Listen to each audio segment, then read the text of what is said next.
geométrica. Pessoal, hoje vamos entrar na aula número 10. Vamos entrar em quadriláteros.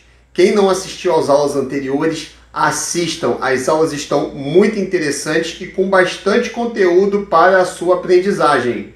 Não se esqueça também de se inscrever no canal. Você vai dar uma moral enorme aqui para o professor. Vamos lá? Então vem comigo. Geometria plana. Galera, então na aula de hoje nós vamos entrar em quadriláteros. O que é um quadrilátero, professor? Pessoal, quadrilátero é todo polígono com 4 lados, tá beleza? Bom, qual que é a soma dos ângulos internos de um quadrilátero? Pessoal, nas aulas passadas nós tivemos a oportunidade de deduzir a fórmula da soma dos ângulos internos de um polígono de n lados, ou seja, de qualquer polígono. Então a gente vai pegar a fórmula, somatório dos ângulos internos vai ser igual a 180, que multiplica n menos 2. SI é a soma dos ângulos, e o n internos, né? E o n é o número de lados. A partir daí, sabendo que um quadrilátero tem 4 lados, é só substituir o n por 4. Vamos fazer a continha e vamos chegar que a soma dos ângulos internos de qualquer quadrilátero será sempre 360 graus. Bom, pessoal, existem 2 grupos de quadriláteros muito famosos por terem características particulares. São eles o paralelograma e o trapézio.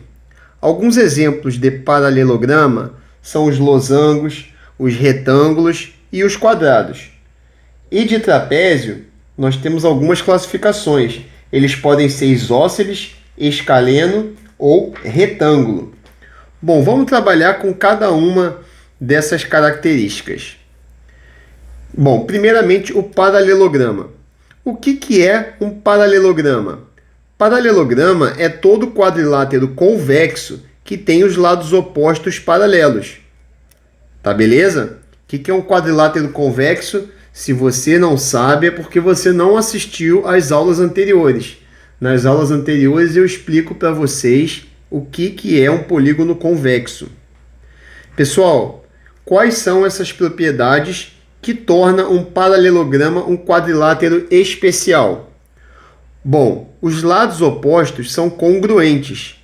Lembrando, congruentes na geometria significa que tem a mesma medida. E os ângulos opostos também são congruentes. As diagonais cruzam-se nos respectivos pontos médios. Beleza. Agora vamos às classificações. Pessoal, com relação às classificações, nós podemos primeiramente classificar como losangos. O que é um losango? Losango é o quadrilátero no qual os 4 lados são congruentes. Observação: as diagonais vão ser bissetrizes dos ângulos internos e elas também são perpendiculares entre si. Bom, os paralelogramas também podem ser classificados como retângulos. E quais são as particularidades dos retângulos? Os retângulos eles vão possuir 4 ângulos congruentes, ou seja, 4 ângulos iguais. Pessoal, se a gente viu que o somatório dos ângulos internos de qualquer quadrilátero é 360, então fica claro que cada ângulo desse necessariamente vai ser 360 dividido por 4, ou seja, 90 graus. Galera, outro paralelograma famoso, tá? Eles podem ser classificados, e esses são muito famosos, como os quadrados. Os quadrados têm características de terem os 4 lados congruentes e 4 ângulos congruentes. Novamente, obviamente, esses ângulos, cada um deles vai ser 90 graus e os lados vão ser todos iguais, né? Então vamos lá, revisão. Losango, 4 lados congruentes. Retângulo, 4 ângulos congruentes. E o quadrado, 4 lados congruentes e 4 ângulos congruentes. Bom, pessoal, diferentemente do paralelograma que a gente acabou de ver, que tem os lados opostos paralelos. Agora, no trapézio, a gente vai ter apenas dois lados paralelos. E, obviamente, vai continuar sendo um quadrilátero convexo. Algumas classificações. Nós podemos ter os trapézios isósceles, cuja característica é que os lados não paralelos são congruentes. Pessoal, aqui está a representação de um trapézio. Podemos observar dois lados paralelos e, de acordo com a característica do trapézio isósceles, os outros dois lados não paralelos são congruentes, ou seja, têm a mesma medida. Bom, próximo trapézio famoso é o trapézio escaleno. No trapézio escaleno, os lados não paralelos, eles não são congruentes. Então tá aqui a representação de um trapézio escaleno. Observamos dois lados paralelos, no qual caracteriza ser um trapézio. Ele é escaleno porque esses dois lados não paralelos, eles não são congruentes. Pessoal, o terceiro trapézio famoso é classificado como retângulo. E o trapézio retângulo, ele tem a característica de que ele vai possuir um lado perpendicular à base. Obviamente, todo trapézio retângulo, ele vai ser escaleno. Tá beleza? Então tá aí, galera. A classificação dos trapézios, eles podem ser isósceles, escalenos ou retângulo. Parece muito com a definição, com as classificações dos triângulos, quando a gente está analisando os lados, porque eles também são isósceles, escalenos e retângulo. Bom, pessoal, nessa próxima etapa de aula, nós vamos trabalhar as áreas de quadriláteros e triângulos. Esse assunto ele é muito cobrado em prova e é necessário que vocês tenham essas fórmulas decoradas ou entendidas, a ponto de decorá-las, a ponto de deduzi-las facilmente. Tá beleza? Então vamos lá. A primeira área, tá? É a área do retângulo. A área do retângulo, pessoal, a gente vai ter dois lados com dimensões diferentes e a gente vai multiplicar esses dois lados. Então aqui a gente chamando o lado maior de B e o lado menor de H, podemos dizer que a área desse retângulo vai ser B vezes H. Bom, o quadrado é uma particularidade do retângulo, onde os dois lados acabam sendo iguais. Então, utilizando o mesmo raciocínio para calcular a área, nós vamos ter que a área do quadrado vai ser um lado vezes o outro, ou seja, A vezes A, que dá A ao quadrado. Pessoal, a próxima área vai ser a área do paralelograma. E como é que a gente vai calcular a área do paralelograma, professor? A área do paralelograma, pessoal, a gente vai precisar da altura do paralelograma. O que seria a altura? A altura seria a gente traçar uma reta partindo de um vértice do polígono até o seu lado oposto. Tá beleza? Então aqui está a representação da altura de um paralelograma. Pessoal, se você observar essa área aqui pintada, tá? Eu vou rebater ela para essa outra figura.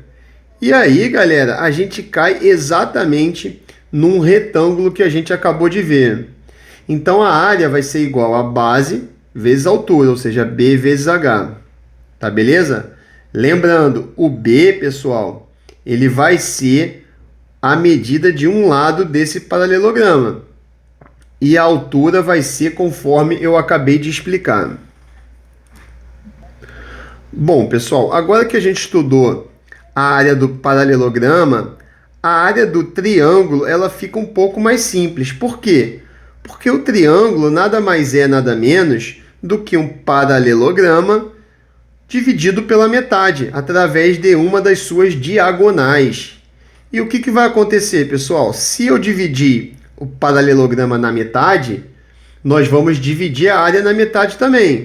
Então, a área do triângulo vai ser o mesmo B, a mesma altura, só que agora dividido por 2. Tá, beleza? Bom, pessoal, e a área do trapézio? Galera, a área do trapézio é a gente pegar a figura do trapézio, que está aqui em azul, e a gente vai dividir em duas áreas, ou seja, vão ser 2 triângulos. E a gente vai traçar uma altura. E se vocês observarem, pessoal, essa altura vai servir tanto para o primeiro triângulo, quanto para o segundo triângulo. Logo, pessoal, a área vai ser a área do primeiro mais a área do segundo, ou seja, Bzinho vezes Hzinho dividido por 2, mais Bzão vezes Hzinho dividido por 2. Colocando o Hzinho sobre 2 em evidência, a fórmula fica Bzão mais Bzinho, que multiplica Hzinho sobre 2. Pessoal, por último, nós vamos trabalhar com a área do losango. E para a área do losango, pessoal, a gente tem que lembrar da definição do losango. Bom, na definição do losango, a gente sabe que as diagonais são perpendiculares entre si. E também nós sabemos que o losango é uma classificação de um paralelograma. E todo paralelograma, as diagonais vão se cruzar nos respectivos pontos médios. Então, pessoal, a gente dividindo esse losango em 2 triângulos, a metade da diagonal vai acabar sendo a altura de um dos triângulos. E a outra diagonal completa vai ser a base dos triângulos. Então vamos pensar esse triângulo aqui que está pintado. A base seria o diagonal Dzinho. E a altura seria o Dzão sobre 2. E, obviamente, a gente vai poder multiplicar isso aqui por 2. Então, a área vai ser 2 vezes a área pintada. E a área pintada vai ser a área do triângulo, ou seja, 1/2 de Dzinho vezes Dzão sobre 2. Fazendo essa conta, a área vai ser Dzão vezes o Dzinho sobre 2. Aonde Dzão e Dzinho vão ser as respectivas diagonais do losango. Galera, então é isso. Nós acabamos de terminar mais uma aula de geometria plana, onde nós podemos aprofundar o nosso conteúdo com relação aos quadriláteros e com relação a áreas de quadriláteros e triângulos. Eu espero que você tenha gostado do vídeo. Se você gostou, deixa o seu like, se inscreva no canal e ativa o sino da notificação, para que você possa receber as aulas que eu estarei postando. Pessoal, muito obrigado e estudem. Fui!